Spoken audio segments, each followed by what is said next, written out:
Oke, oke, bismillahirrahmanirrahim. Assalamualaikum warahmatullahi wabarakatuh. Perkenalkan, nama saya Muhammad Ihsan, eh, jurusan Teknik Informatika semester 6, kuliah di STMIK Syekh Zainuddin Nahdlatul Ulama Anjani. Di sini saya akan menjelaskan eh, tentang tugas yang diberikan oleh Bapak dosen Pak Harmain. Beliau dosen pengampu dari mata kuliah pemrograman 2. Di sini saya akan menjelaskan tentang cara pembuatan sebuah web KHS ya. Di sini yang pertama itu kita perlu karena saya di sini sudah login, sekarang saya log out dulu. Oke, saya sudah log out. Dan untuk form login ini, sebelum teman-teman masuk ke dalam web yang sudah saya buat, di sini teman-teman yang belum mempunyai akun, silakan bisa registrasi dulu untuk pembuatan akunnya. Di sini ada nama, ada email, ada password dan konfirmasi password. Karena di sini saya sudah login, jadi saya hanya perlu memasukkan email saya beserta dengan passwordnya. Nah, kita tekan login. Nah, setelah itu kita akan diarahkan ke dalam menu home di sini. Ya, di sini ada kata selamat datang semuanya. Ya, di sini di dalam menu home ini ada beberapa item yang sudah saya siapkan, yaitu home, ada mahasiswa yang isinya itu adalah form mahasiswa dan list mahasiswa. Begitupun dosen. Di sini dosen juga memiliki dua ya. Ada dua yang ada di dalam form dosen itu, ada dua yang ada di dosen itu, yaitu form dosen dan list dosen. Di sini juga ada jurusan. Di sini kita bisa menginput jurusan dan kita bisa melihat list jurusan apa saja yang ada di yang sudah kita buat. Di sini ada menu mata kuliah ya. Di sini kita bisa input mata kuliah berapa. Misal kita memiliki mata kuliah sejumlah 6 misalnya, tapi kita ingin mengurangi mata kuliah itu menjadi 5. Nah, di sini di list ini kita bisa melihat matkul kita itu ada berapa dan nilai. Nah, ini adalah inti dari pembuatan yang saya buat, yaitu di sini saya disuruh untuk membuat sebuah web KHS yang tentunya di sana ada berisi ada input nilai dari nilai tugas, absen, UAS dan UTS. Nah, di sini di dalam nilai ini ada 3 item lagi, yaitu input nilai di mana kita akan memasukkan nilai, ada list nilai. Di sini list nilai itu adalah nilai yang sudah kita inputkan tadi, dan di sini kita bisa mencetak KHS kita.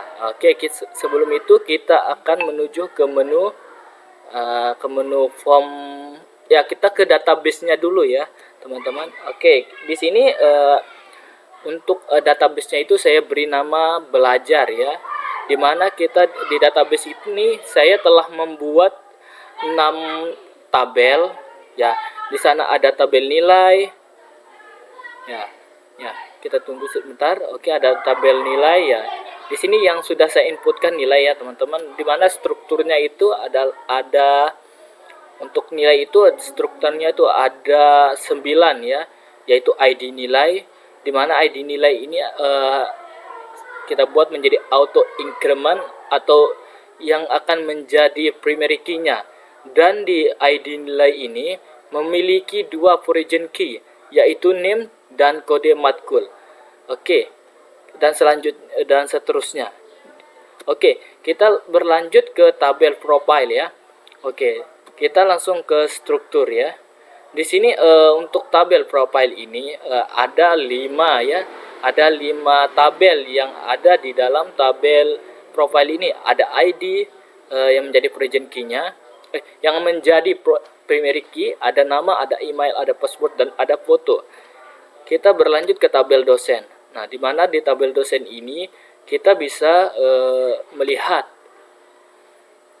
ya sudah ada berapa nama dosen yang sudah kita masukkan. Nah, di sini di dalam tabel dosen ini kita memiliki 6 buah tabel yang ada di dalam tabel jurus dosen, yaitu ada NIDN dosen, ada nama, ada jenis kelamin, ada tempat lahir, ada tanggal dan alamat. Nah, selanjutnya yaitu adalah tabel jurusan, di mana di tabel jurusan ini kita itu memiliki empat ya, ada 4, yaitu ID jurusan, nama jurusan, kode jurusan, dan kaprodi atau kepala program studi. Nah, kalau untuk mahasiswa itu untuk tabel mahasiswa itu ya seperti biasa, yaitu ada nama, NIM, dan seterusnya. Nah, untuk tabel matkul kita di sini memiliki ya. Nah, di dalam tabel matkul itu ada 3 ya, ada kode matkul yang menjadi primary key-nya, ada makul itu sama dengan mata kuliah ya. Nah, dan di sini ada berapa SKS yang ada ya, yang di MK itu atau mata kuliah itu. Nah, sekarang kita berlanjut ke codingannya, di mana di sini saya menggunakan Visual Studio Code ya.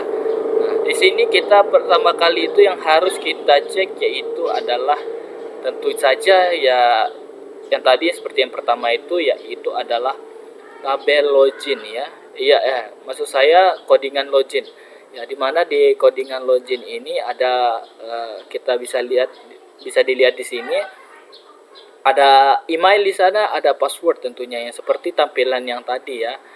Di sana ketika kita ingin login itu hanya ada 2 tampilan, yaitu tampilan email dan tampilan password. Nah, di mana untuk mendapatkan query data pengguna itu kita codingannya itu adalah $query ya, saya tidak tahu apa baca itu, select all. Bintang itu bisa kita artikan adalah all atau semua. Select all from tabel profile. Nah, di mana tabel profile itu yang sudah seperti tadi ya. Nah, di tabel profile itu kita hanya memasukkan email di sana. Nah, lanjut kita ke tabel. Oke, kita lanjut ke tabel ya, kita ke tabel mahasiswa dulu ya. Tabel mahasiswa atau bisa kita bilang form mahasiswa. Kita cari form mahasiswa dulu. Oke, ini dia. Nah, di mana di dalam form mahasiswa itu di sana sudah ada beberapa item di sana yang harus kita isi untuk menambahkan data mahasiswa itu. Yang di sana ada nama, ada NIM, ada jurusan, ada jenis kelamin. Di sini ada tempat lahir, tanggal lahir, alamat. Nah, di sana ketika kita melakukan untuk tampilan dari form mahasiswa itu ya seperti ini, teman-teman bisa dilihat. Nah, di sini ketika kita di sini kan untuk tabel mahasiswa ya, ketika kita isi dia akan tampil di sini di list mahasiswa. Nah, jika teman-teman tidak mau ribet atau kembali menekan mahasiswa ini, ketika kita ingin menambahkan data mahasiswa itu, kita tinggal tekan kata tambah. Nah, otomatis di sana akan kita diarahkan ke input data mahasiswa. Begitupun dengan dosen. Sama seperti mahasiswa, form dosen itu tidak jauh berbeda ya dengan form mahasiswa tadi. Nah, jika kita ingin mengecek jumlah dosen yang sudah kita input di sana, kita tinggal masuk ke list dosen. Nah, di sini ada beberapa dosen yang sudah saya masukkan ya. Ada Pak Harmain Eskom, ada lalu Pujri Indra Karisma Eskom MCS, ada Ahmad Fatoni MPD. Nah, terus untuk jurusan. Nah, sekarang kita ke codingannya dulu untuk jurusan ya. Nah, untuk form jurusan, nah di sini teman-teman bisa melihat di form jurusan itu pasti ada yang namanya nama jurusan, dan pasti ada kode jurusan juga di sana, dan siapa kaprodi jurusan tersebut. Oke. Dan untuk tampilan dari jurusan itu sendiri, input jurusan itu tidak terlalu banyak, ya. Kita hanya memerlukan 3, karena di sana di dalam Visual Studio Code itu hanya ada 3, yaitu nama jurusan. Nah, nama jurusannya itu apa? Apa nama jurusannya ya? Di sana hanya ada 2 jurusan ya, yaitu Teknik Informatika dan Sistem Informasi. Dan di sini kita bisa menaruh kode jurusan itu. Berapa sih kode jurusan itu? Dan di sini kita bisa masukkan nama kepala program studi itu. Nah, kita tinggal tekan simpan. Jadi otomatis dia akan masuk ke dalam list jurusan. Nah, di sini bisa dilihat teman-teman ada dua jurusan ya, yaitu Teknik Informatika dan Sistem Informasi. Oke, kita berlanjut ke codingan selanjutnya, yaitu di sebentar, saya ingin menjelaskan sedikit. Nah, di sini ada 2 tombol, di mana di tombol ubah ini kita fungsinya untuk ya mengubah apa yang kita ubah sih di dalam form itu, form dosen itu, form kaprodi ya di sana. Dan setelah kita melakukan perubahan, kita tekan ubah ya, otomatis nanti dia di sini akan berubah ya. Tapi di sini saya tidak ubah karena ini sudah pas. Oke. Nah, sekarang kita menuju ke apa ya di sana. Oke, kita berlanjut ke menu ke codingan selanjutnya, yaitu codingan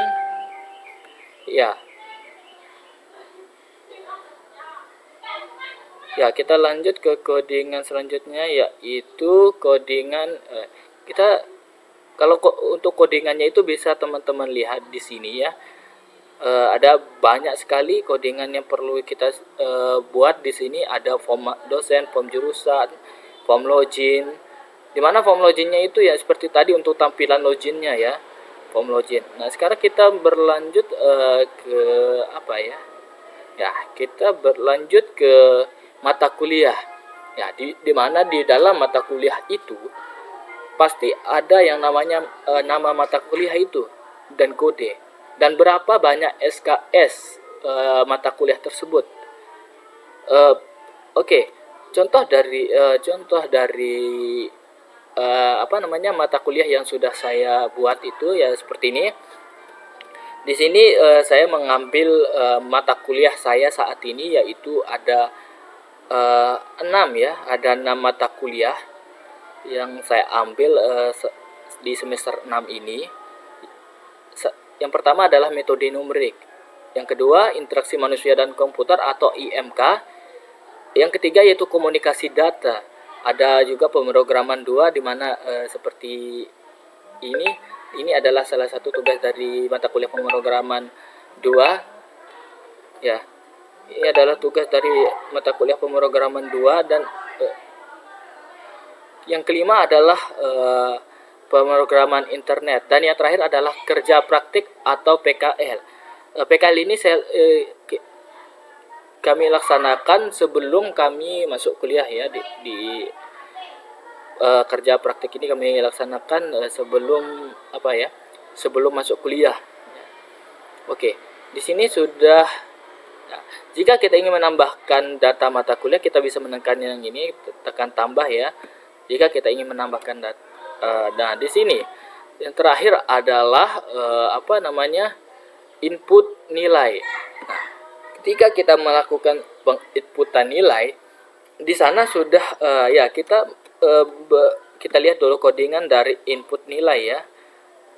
Kita masuk ke codingan input nilai. Nah, di mana di codingan input nilai ini, nah seperti ini. Seperti ini bisa dilihat codingannya seperti ini ya untuk input nilai. Dan jika kita ingin melihat nilai kita ya, nilai kita.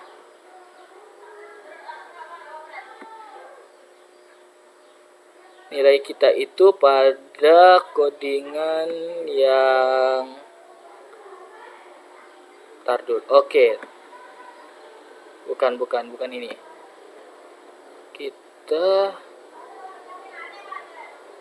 Oh iya, kita lanjut saja ya. Oke, nah, ini untuk kita menginputkan nilai kita ya, nilai mulai dari itu nilai absen kita berapa, nilai UTS kita berapa, nilai UAS kita berapa, nilai tugas berapa. Dan di sini kita bisa lihat di sini ada beberapa nilai yang sudah saya masukkan, yaitu di mana saya sudah memasukkan nilai dari 4 mata kuliah, yaitu ada interaksi manusia dan komputer, ada pemrograman 2, ada metode numerik dan komunikasi data. Oke. Setelah itu ya di sini kita bisa cetak langsung KHS kita. Nah, seperti ini tampilan KHS ya, teman-teman. Di sini ya di seperti ini. Tapi di sini saya tidak tidak memasukkan nama waket 1 yang benar ya di sini. Di sini saya asal saja untuk memasukkan nilai ya. Saya memasukkan nama waket 1 dan ketua program studi. Nah, di sini kita bisa mencari KHS mana yang mau kita print ya. Di sini kita bisa mencarinya berdasarkan NIM-nya. Sekarang saya coba ketikkan NIM saya sendiri, yaitu 214855086. Langsung kita tekan search ya. Nah, di sini langsung ditampilkan ya nilai dari MK yang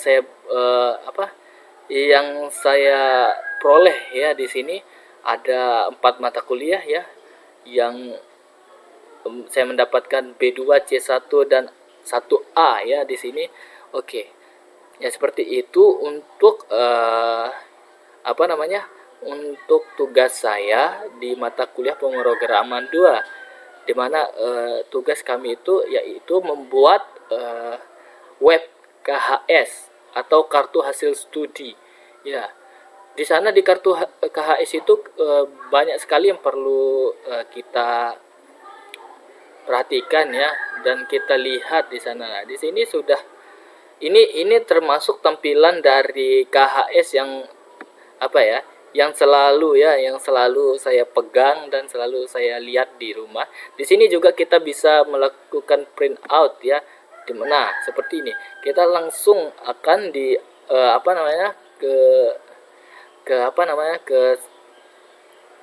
sama seperti biasanya ketika kita memprint suatu lembaran, kita akan diarahkan yang ke namanya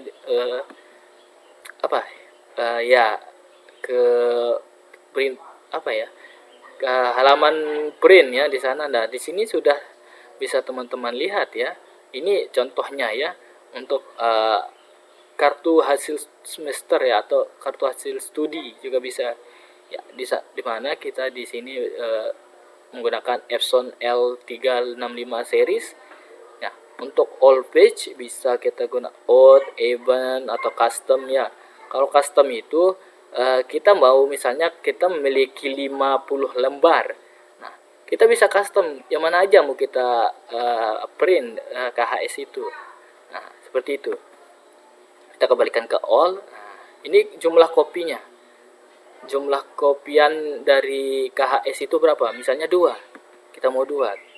Nah, di sini untuk kertasnya itu portrait ya, bukan. Kalau landscape sih seperti ini. Nah, kita tunggu. Nah, landscape seperti ini dia. Nah, kita ambil portrait saja ya. Nah, untuk KHS-nya itu kita ambil dia berwarna black and white atau color. Oke. Sekian untuk tugas yang saya buat. Semoga bisa dipahami. Sekian. Assalamualaikum warahmatullahi wabarakatuh. Jangan lupa like, comment, and subscribe ya.